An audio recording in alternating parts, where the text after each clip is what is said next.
Recorro la ciudad y en ella registro las huellas del tiempo.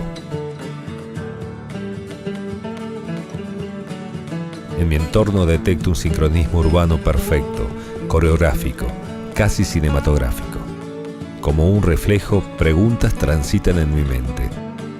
Algunas respuestas son instantáneas, otras son solo indicios no tan esclarecedores.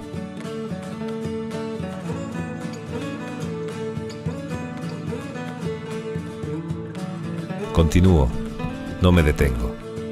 Por momentos me siento abrumado, pero en estado de alerta. La claridad no siempre llega desde la calma, y la certeza es solo un modo de sentirse seguro.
Hoy voy a descubrir uno de los edificios más emblemáticos de la ciudad. Su presencia imponente denota otros tiempos. De a poco voy cobrando dimensión de lo que mis ojos ven. Cada detalle armoniza el universo que integra. Camino, revelo, pero jamás pierdo el asombro. Es como si fuese la primera vez que estoy aquí. Detenerme en los detalles me ayuda a pensar y a la vez a cobrar impulsos para seguir.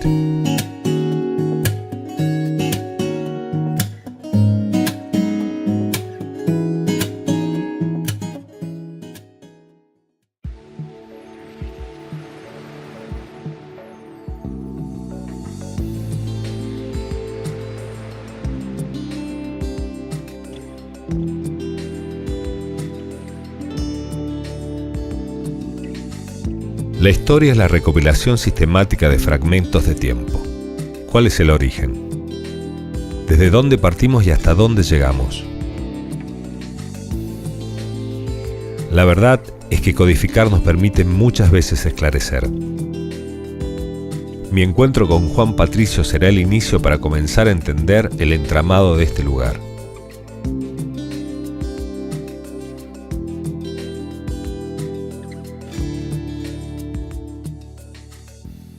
Juan, ¿qué te motivó a escribir este libro sobre la ex Casa de Gobierno? Bueno, la idea nació a partir de mi trabajo realizado ahí en el interior del archivo histórico. Yo trabajé varios años ahí en el archivo y mi trabajo consistía en catalogar documentos, leer documental. Entonces, leyendo, fueron surgiendo datos, hasta que en determinado momento como que se terminan de encontrar datos porque se terminó los datos que hacían referencia a la conclusión de la Casa de Gobierno y bueno, entonces en ese momento le di el formato de un libro.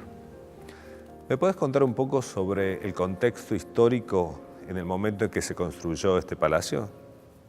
Nos tenemos que remontar al primer gobierno constitucional, Justo Darac.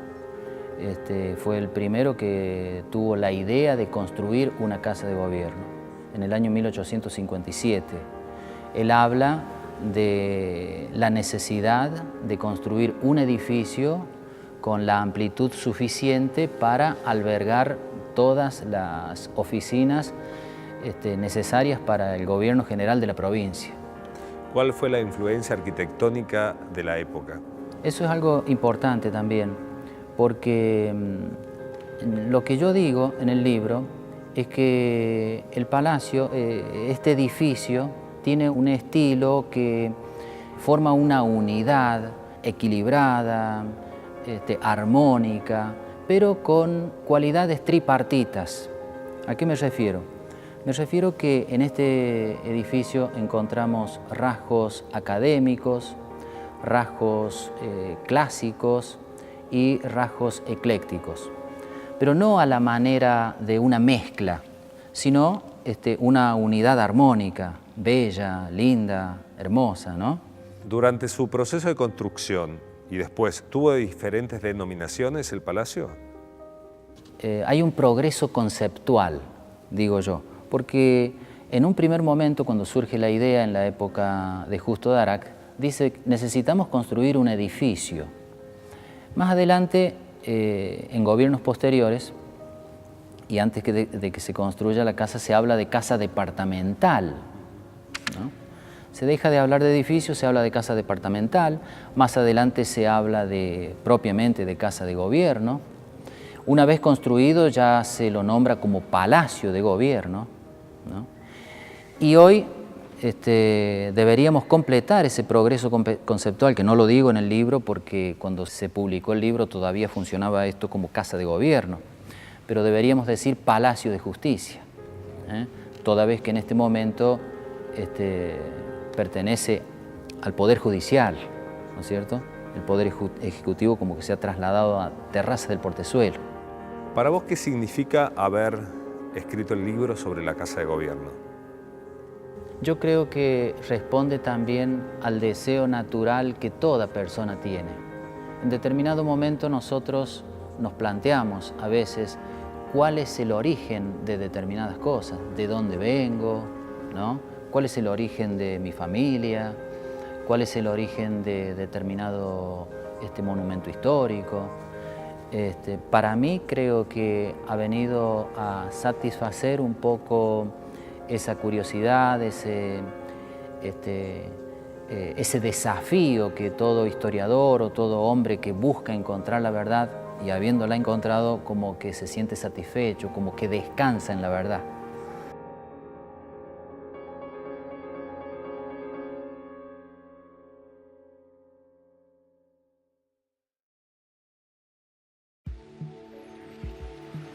La arquitectura va más allá de la mera construcción.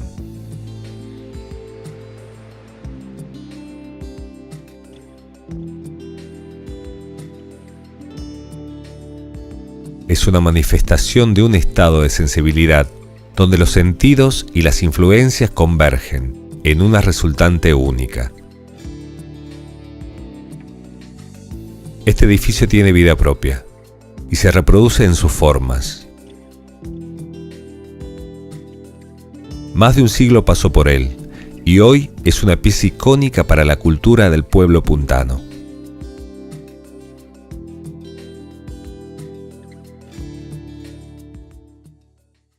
Estamos en este edificio, es un edificio palaciego de 1900, es un edificio icónico dentro de lo que es la trama urbana de San Luis, forma parte de esta arquitectura, que es una arquitectura que es ecléctica porque toma dos ramas o dos pensamientos de corrientes del clasicismo italiano y de la Academia Francesa.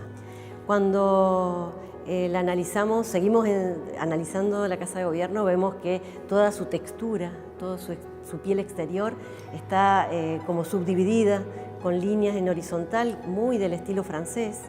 Y si vemos sus ventanas altas y rectangulares, es muy típico del estilo italiano, del estilo clásico, como su hall de ingreso, con sus columnatas. Ese hall que nos da la bienvenida nos recibe a través de estas columnas con mucho estilo italiano y sus escaleras curvas nos llevan a a un estilo francés, y su funcionalidad como edificio también está reflejado en la organización del edificio.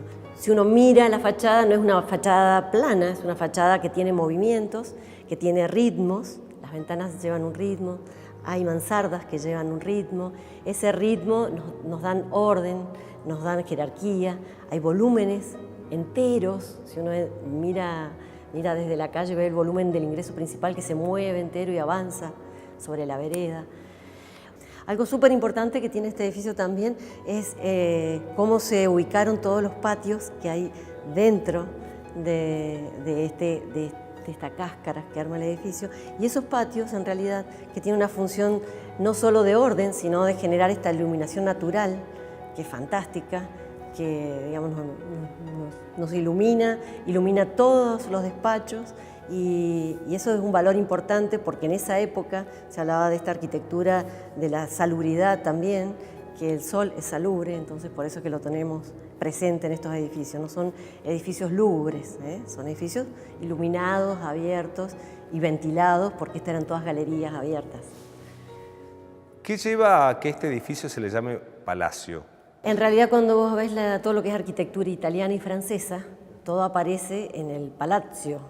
Y la primera conformación es esa vivienda, como los burgueses empezaron a tener dinero, empezaron a salir de la vivienda común y empezaron a jerarquizarse sus casas y sus ingresos y sus salones de baile y toda esa burguesía que disfrutaba del lugar con espacios amplios, que después se lleva automáticamente a lo que es la política, ¿sí? A la política y a la cultura, porque lo vas a ver en teatros, en todo lo que tiene que ver con lo gubernamental o institucional, y lo vas a ver en las viviendas.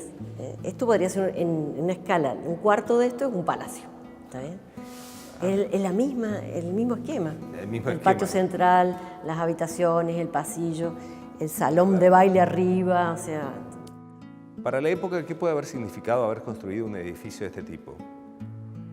Debe haber sido un contraste muy fuerte para la población que tenía San Luis y para el estilo que venía manejándose en construcciones, ¿sí? Construcciones mucho más simples, mucho más sencillas, mucho más de la época hispánica, y de pronto viene a armarse un edificio, primero conformando lo que es Casa de Gobierno, porque en realidad la Casa de Gobierno estaba funcionando en San Luis, pero con sus oficinas diseminadas dentro de lo que era San Luis.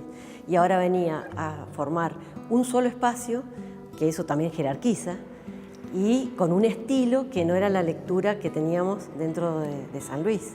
O sea, un estilo, como hablábamos, que es con toda esta influencia de una arquitectura ecléctica, de una mezcla de arquitectura, y con esto de que venimos como a imponer casi Europa acá, Europa en Argentina, ¿sí? Que creo que ahí es donde menos coinciden el pensamiento en esa época, había un momento de quiebre.